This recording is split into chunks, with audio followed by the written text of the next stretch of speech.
As Shaun of the Dead director Edgar Wright confirms he'll never make a sequel to the beloved 2004 comedy, fans can take some comfort in the fact that there's a forgotten prequel to Shaun's story they can still seek out.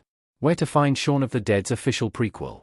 A loving parody of zombie movies, and especially George A. Romero's Night of the Living Dead, Shaun of the Dead has legions of fans, but nowhere more than its native UK, where Simon Pegg and Edgar Wright were more widely known prior to the movie's release.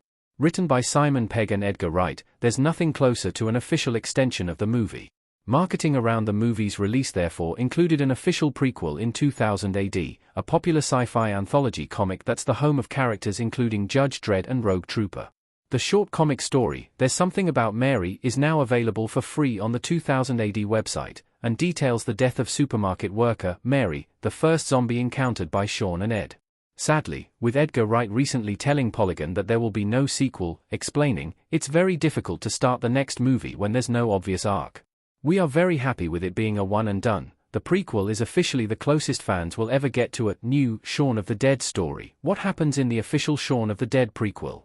In one of the movie's opening scenes, Shaun and Ed venture outside to confront a drunk woman, only to discover she's one of the undead.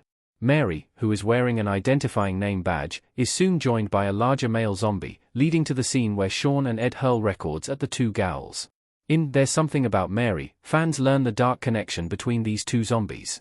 The story starts with Shaun at Landis Supermarket, a nod to filmmaker Max Landis and UK supermarket brand Londis, making a purchase from Mary. The next customer is the future, large male zombie, who's revealed to be a stalker who attempted to follow Mary home. Mary bumps into Shaun on the street and later takes shelter in the Winchester Tavern, but is bitten by one of the zombies outside. Ironically, when the stalker returns, Mary savagely bites him, turning the hunter into the hunted. The comic ends with Mary following the singing Shaun and Ed home, leading into the events of the movie. Is Shaun of the Dead's comic prequel worth your time? Custom image by Yaelin Chacon. In a word, yes.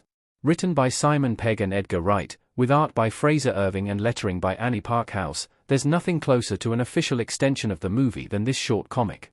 It's also a morality tale slightly darker than anything in the movie proper, and adds a haunting backstory to the zombie pair who appear in one of the film's funniest scenes.